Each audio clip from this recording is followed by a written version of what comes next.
Il nostro viaggio alla riscoperta di Lancia parte dalla Puglia, più precisamente da Crispiano, in provincia di Taranto, terra di ulivi e di bellissime masserie.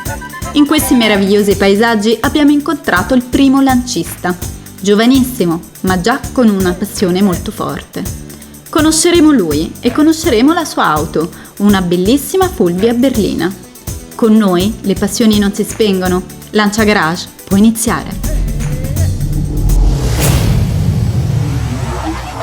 Mi chiamo Emanuele Manigrasso e ho 22 anni. Sono di Crispiano, in provincia di Taranto, e al momento studio ingegneria al Politecnico di Bari. Allora, la mia auto è una Lancia Fulvia berlina, prima serie del 1968, ed è un motore 1200 benzina ed è il primo modello della Fulvia prodotto dalla Lancia. Fortunato Emanuele, così giovane e già felice possessore di una Lancia d'epoca. Per essere un ragazzo, niente male. Di solito le auto vintage sono sinonimo di persone di età matura. Non sempre è così, e presto scopriremo come il nostro protagonista sia riuscito a mettere le sue mani su questa Fulvia. Prima però è il momento di coinvolgere il nostro esperto, Raffaele Terlizzi, per sapere tutto su questo modello.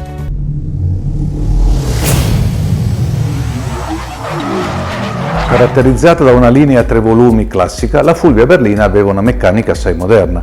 Tra le caratteristiche tecniche salienti si segnalano la trazione anteriore, il motore a 4 cilindri a V stretta di 12 gradi e la distribuzione bialbero in testa con comando delle valvole tramite bilancieri, i 4 freni a disco e il telaietto ausiliari, a cui era ancorata anche la sospensione anteriore, ruote indipendenti, che sosteneva il gruppo motore cambio, quest'ultimo manuale a 4 rapporti con comando al volante. Il retrotreno era d'assale rigido. Nella primavera del 1967 la 2C venne affiancata dalla versione GT, dotata di motore lo stesso della coupé, maggiorato a 1216 cm3, in questo caso la potenza saliva a 80 cavalli e la velocità di punta superiore ai 150 km/h. Su questa versione, con un sovrapprezzo, si poteva richiedere la leva del cambio sul pavimento, come sulla versione coupé. All'inizio del secondo semestre del 1967, alla Fulvia GT venne aumentata la cilindrata, che passò a 1231 cm3 fino al 1969. Allora, diciamo che è stata una passione nata sin da piccolo, perché mio nonno ha questa macchina da tanti anni e io quando ero piccolo ho sempre chiesto a lui di poter fare dei giri in macchina anche ad orari stranissimi, come la sera tardi, e lui ogni volta mi accontentava. Io mi divertivo in macchina, essendo molto spaziosa, a stare in piedi, a guardare la strada, e quindi ogni anno praticamente questa passione è sempre andata ad aumentare e mi sono sempre interessato su che cos'è la Lancia, come è nata, quali modelli produceva, e finché poi mio nonno un giorno, cambiando la macchina, lasciando poi quella lì in garage praticamente, ha deciso di darmela. No, sicuramente la passione per le auto sportive moderne comunque c'è, cioè mi piacciono comunque, ma diciamo che le macchine d'epoca danno una certa soddisfazione anche nel guidarle o nel trattare, nel tenerle cura. Sono, diciamo, diverse dalle macchine nuove, sono più... uno tende sempre a custodirle più gelosamente rispetto a quelle moderne. Sicuramente diciamo che l'attenzione verso nel vedere qualcuno passare con la macchina d'epoca c'è sia nei ragazzi sia nelle persone più anziane. Comunque magari in quelle più anziane rivivono anni passati, mentre nei ragazzi diciamo c'è quell'attenzione dovuta al fatto di non sapere come è fatta, no?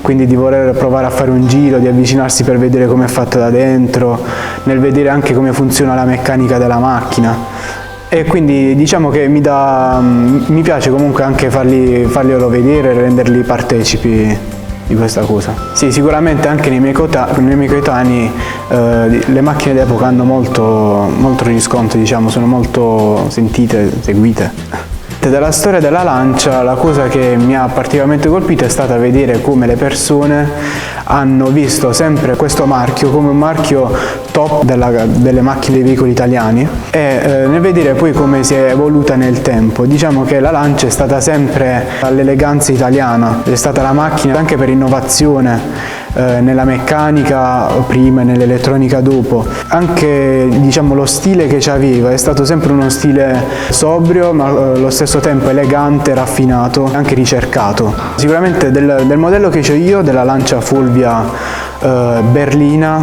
quello che mi ha colpito di più è stato sicuramente la raffinatezza, diciamo, la sobrietà e l'eleganza con cui questa macchina è stata presentata.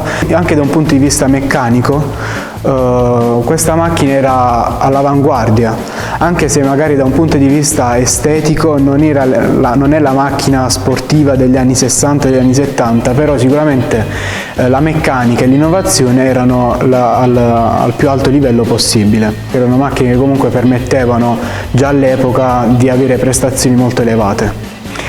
Allora, quando vado in giro la domanda più frequente è chiedermi le diversità con le macchine moderne.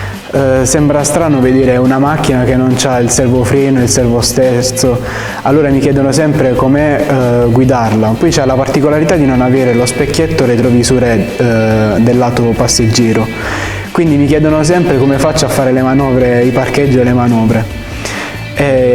Sicuramente è difficile spiegarlo, diciamo, però è una cosa che comunque si riesce benissimo e tranquillamente a fare, e diciamo che in quelle auto d'epoca si ritorna un po' a scuola guida, perché bisogna seguire esattamente le regole che ti insegnavano a scuola guida. Ma sicuramente nel portare le emozioni che ci sono nel portare le auto d'epoca rispetto alle auto moderne è di essere completamente, diciamo, in un'altra epoca, di sembrare di ritornare negli anni 60 e negli anni 70 e non essere assolutamente a conoscenza di che cosa fosse l'aria condizionata, di che cosa fossero i finestrini elettrici, di che cosa fossero i servofreno, servosterzo e tutte le altre comodità che le macchine moderne possono avere adesso e offrirci in questi anni. Il tempo che un'auto d'epoca porta via sicuramente non è poco, sia da un punto di vista del cercare i pezzi che magari ti possono servire di ricambio, perché è diventato veramente un compito da ricercatori, sia comunque da un punto di vista proprio di meccanica, di manutenzione, di manualità, perché comunque è molto, specialmente quel modello, è molto ricco di componenti meccaniche anche molto piccole, quindi bisogna stare molto attenti a viti minuscole o a piccoli dadi o a fili, insomma comporta una grossa contributo di tempo da passare dietro, anche per la stessa pulizia del veicolo, ci si mette anche molta più cura rispetto alle macchine moderne. Magari le macchine moderne uno lo porta a lavaggio sotto i rolli, mentre nelle macchine d'epoca uno è più attento a lavarle personalmente con uno straccio, ad asciugarle con cura. La Fulvia GT è una concreta possibilità per avvicinarsi al collezionismo storico da parte degli appassionati e in particolare dei giovani, perché è possibile trovare un esemplare in buone condizioni senza dover ricorrere a un budget elevato. È importante comunque fare attenzione ad alcuni particolari prima di concludere l'acquisto. Parliamo sempre di una vettura che ha già oltre i 40 anni di vita, quindi è importante verificare la documentazione, che deve essere il più possibile completa, di carta di circolazione, foglio complementare, il CDP attuale, la documentazione degli italiani effettuati e le revisioni, così verifichiamo anche se la vettura è stata conservata in condizione di utilizzo e naturalmente anche tutti i passaggi di proprietà. Per le parti meccaniche segnalo il telaio, le condizioni del telaietto anteriore. In pratica contiene il motore, le sospensioni, il cambio e quindi in qualche modo è da valutare molto attentamente. Il punto strutturalmente più critico della Fulvia è quello in cui il telaio viene ancorato alla scocca. Bisogna verificare che il luogo delle madreviti con cui viene fissato lo stesso alla scocca deve essere in buone condizioni. Diversamente è necessario provvedere al rinforzo della scocca prima di procedere allo smontaggio, perché una volta smontato il telaietto, la carrozzeria in qualche modo tende a chiudersi su se stessa.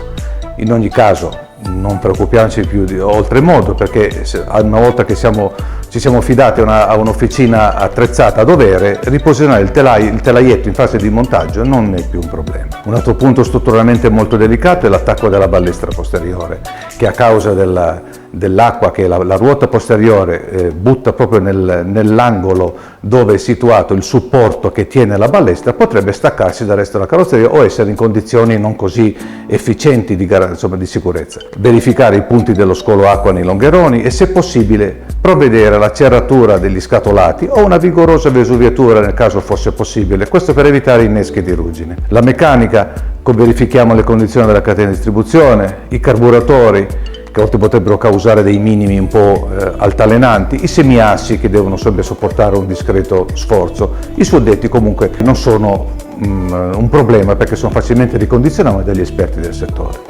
Negli interni verifichiamo attentamente le condizioni dei pannelli e del panno che riveste i sedili. Nel caso di dover ricorrere a un ripristino, fare in modo di conservare il più possibile il prezioso panno dell'epoca Lancia, che è molto importante. L'eventuale rifacimento, in ogni caso, anche in questo caso degli interni, non pone particolare attenzione da parte degli specialisti presenti sul mercato. Fare attente valutazioni se il restauro non superi il valore della vettura, mettendo comunque al centro la passione. Allora, il giorno che l'ho avuta, mio nonno già sapeva che io ero molto appassionato di quell'auto e che desideravo farci sempre i giri, e nel momento in cui ho avuto la patente me l'ha fatta portare, me l'ha fatta guidare, mi ha insegnato come si doveva portare quell'auto, perché ovviamente è diversa dalle auto di adesso. Ci sono state delle occasioni in cui abbiamo utilizzato l'auto per qualche matrimonio e l'ho iniziata a portare io. Ecco, da quel giorno poi mio nonno non l'ha presa più perché c'ha un'altra macchina adesso, ed è diventata a tutti gli effetti la mia auto, la mia prima auto praticamente. Non la uso quotidianamente, ma cerco comunque di utilizzarla almeno 2 o 3 volte al mese, anche solamente per farla muovere, per non farli rivalizzare le ruote, per farlo lubrificare. Ma una volta una cosa simpatica che mi è successo è stata portare la macchina in giro e vedere innanzitutto tutte le persone che si avvicinavano, e una persona mi chiedeva quanto gli offrissi, quanto sarei disposto a prendermi pur di avere quella macchina, quindi sarebbe disposto a darmi qualsiasi cosa pur di avere quell'auto. Sicuramente uscire la domenica e vedersi gli occhi delle persone quasi sempre puntate addosso, nel senso che tu passi e tutti ti guardano, è una sensazione anche un po' strana, diciamo. Uno non è abituato a passare con una macchina e vedersi le persone che si girano verso l'auto, quindi sì, è una sensazione anche soddisfacente, diciamo. Nel corso degli anni quest'auto ha viaggiato parecchio, perché mio nonno abitava in Svizzera, aveva i parenti qui a Crispiano, quindi si muoveva anche 2 o 3 volte l'anno da Zurigo fino a Taranto in auto. Diciamo che mio nonno era appassionato di quest'auto perché è stata la prima auto che lui ha guidato e gli è stato molto da dietro, ne ha avuto sempre cura, sapeva che la Lancia era sinonimo di qualità, di affidabilità, di innovazione, e quindi ne era molto legato. Sì, sicuramente il fatto che diverse persone si siano mosse al fine di evitare, diciamo, la chiusura della Lancia è sinonimo che in Italia questo marchio rappresenta veramente l'Italia, quindi gli italiani lo vedono come simbolo della loro nazione da un punto di vista dell'automobile fuori. Sicuramente il marchio Lancia dovrebbe essere salvato perché rappresenta un pezzo, fosse anche piccolo, ma comunque rappresenta un pezzo importante della nostra storia da un punto di vista industriale, come lo è stato l'Alfa Romeo, come l'è stata la Fiat. Anche la Lancia rappresenta una grossa fetta di questa storia dell'inizio del Novecento. Mio nonno tuttora insiste sul dirmi di stare attento, sul portarla in maniera accurata, sullo stare attento alle buche che ci sono sulla strada, insomma di tenerla sempre in maniera puntigliosa, diciamo così, di tenerle molta cura. Quindi anche adesso che l'ha lasciata praticamente a me è molto geloso, possiamo dire, di quest'auto. Quando ha saputo della chiusura della Lancia ne è stato molto colpito e dispiaciuto, in quanto sarebbe stato impensabile che un marchio del genere potesse chiudere definitivamente e lasciare tutto così, insomma, nel passato. Chissà, Emanuele, se dalle parti di Torino ascolteranno le tue parole. se la nuova guida di FCA saprà valorizzare questo marchio. È un vero peccato dover rinunciare ad una storia come quella di Lancia. La prima puntata di Lancia Garage termina qui. Se avete una storia da raccontare e volete essere protagonisti anche voi, scrivete a web@savelancia.it. A prestissimo!